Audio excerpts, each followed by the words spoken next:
बिस्मिल्लाहिर्रहमानिर्रहीम। अस्सलाम वालेकुम। पाकिस्तानी न्यूज़ चैनल से आपको खुश आमदीद कहती हूँ। ज़हरा काज़मी ने वालिदैन से मुलाकात से पहले क्या अहम शराइत रखी? मेहदी काज़मी घर आकर क्यों धाड़े मारकर रोते रहे? चाइल्ड प्रोटेक्शन में बच्चे से मुलाकात के लिए मेहदी अली काज़मी को क्या करना पड़ा? बच्चे की नानी ने साइमा काज़मी से क्या पूछा? और इन सब बातों में कितना सच है, कितना झूठ है, ये सब आपको जानने को मिलेगा इस वीडियो में, सो वीडियो पूरी देखिएगा। अच्छा जी, झूठों की नानी जिनको आप सभी अच्छे तरीके से जानते हैं, उन्होंने कुछ मुज़ीका ख़ेज़ इंकशाफात किए हैं और उनकी हकीकत क्या है वो मैं आपको बाद में बताऊंगी, लेकिन पहले आप उनके इंकशाफात सुन लें। वो कहती हैं जी कि बच्ची ने वालिदैन से मिलने से पहले चंद शराइत रखी थी, और वो ये थी जी कि वो तभी वालिदैन से मिलेगी जब ज़हीर के ख़िलाफ़ कोई गलत बात नहीं की जाएगी, ज़हीर को इज़्ज़त दी जाएगी, ज़हीर से अलहदगी की बात नहीं की जाएगी, और बल्कि ज़हीर को इज़्ज़त से अपना दामाद तस्लीम किया जाएगा। फिर उनका कहना है जी कि मेहदी अली काज़मी कई घंटे बाहर खड़े रहे और जब ये सारी शराइत मान ली गई तभी अंदर जा सके।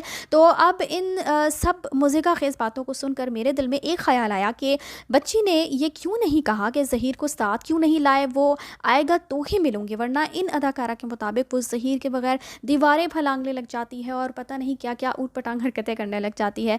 अच्छा जी, मज़ीद वो कहती हैं जी कि मेहदी काज़मी घर वापस आकर ज़ारों कतार रो रहे थे, कभी ज़मीन पर गिरते, कभी दीवारों में टकरे मारते थे और मुझे मेरी ज़हरा ला दो, किसी भी तरह मुझे मेरी ज़हरा ला दो, जबकि आप सब ने वालिदैन के चेहरों पे सुकून और तमानियत का एहसास खुद देखा होगा और वो सब वापस आकर ज़हरा से मिलकर बहुत खुश थे।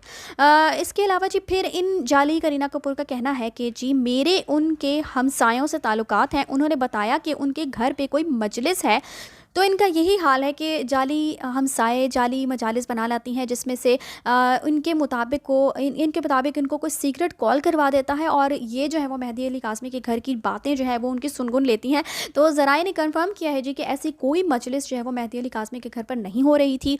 इनको सिर्फ दूसरों के ऊपर कीचड़ उछालना आता है, कभी उन लोगों की एक कॉल एक मैसेज तक तो इन्होंने दिखाया नहीं और अपनी आवाज़ कॉल पर पहचानी नहीं जाती इनसे जब लीक हो जाती है इनकी कॉल तो। और ये जो जाली मजलिस में ये सब की बातें सुन रही थी और मन खड़े झूठे किस्से इनको बनाने ही बहुत आते हैं। फिर ये कहती हैं जी कि मेहदी अली काज़मी की फैमिली के लोगों से जो है वो इनका राब्ता है और झूठ इनकी रग रग में बसा हुआ है, और फिर जिसने झूठा को रान उठा लिया उसकी बात का कौन एतबार करे। वैसे भी आज तक कोई एक कॉल जो है वो इन्होंने मेहदी अली काज़मी की तरफ की कोई एक कॉल जो है वो उनसे राब्ते के दरमियान अगर इन्होंने राब्ता इनका रहता है उनसे, तो इनको एक कॉल तो हमें सुनवानी चाहिए थी। फिर यूट्यूबर्स को जो है वो 5 माह से धमकियां देती रही हैं कि हसास इदारों में नाम भिजवा दूंगी, मैं ये कर दूंगी वो कर दूंगी। तो पहले खुद की पेशियां तो भुगत लें मैडम। और अभी तक किसी यूट्यूबर को इनकी तरफ से कोई नोटिस जो है वो जारी तो नहीं हुआ, लेकिन 5 माह से सिर्फ इनकी बातें सुन रहे हैं। अपने लाइव सेशंस में बैठ के तोते कव्वे सारे जानवर परिंदे इकट्ठे किए होते हैं इन्होंने। अच्छा जी, अब आपको सच्चाई बता दूं कि घर वापसी पर सब इंतहाई खुश थे। बच्ची ने खुद ज़हीर का नाम तक नहीं लिया बल्कि वालिदैन से और बहनों से इंतहाई मोहब्बत का इजहार किया था, और नानी ने अपनी बेटी यानी साइमा काज़मी से पूछा था कि ज़हरा कैसी है, क्या उसने मेरा पूछा। और इनको सिर्फ जो है वो झूठे प्रोपेगेंडास करने से मतलब है, और ये हैं ही झूठों की नानी, तो इनके पास सिर्फ झूठ फैलाने के अलावा और कोई इनको काम नहीं होता। अपने लाइव सेशंस में बैठकर इनका सिर्फ इतना ही काम है, अपने पैनल पर बैठकर लोगों को गुमराह करना, झूठी बातें करना। तो ये था इनका सच और ये था इनका झूठ। उम्मीद करती हूँ कि आप इस वीडियो से मज़ीद इनकी जो हकीकत है उनसे आप सब भी आगाह हो गए होंगे। तो इसी के साथ मुझे दीजिए इजाज़त। चैनल को सब्सक्राइब करना मत भूलिएगा। अगली अपडेट्स तक के लिए अल्लाह हाफ़िज़।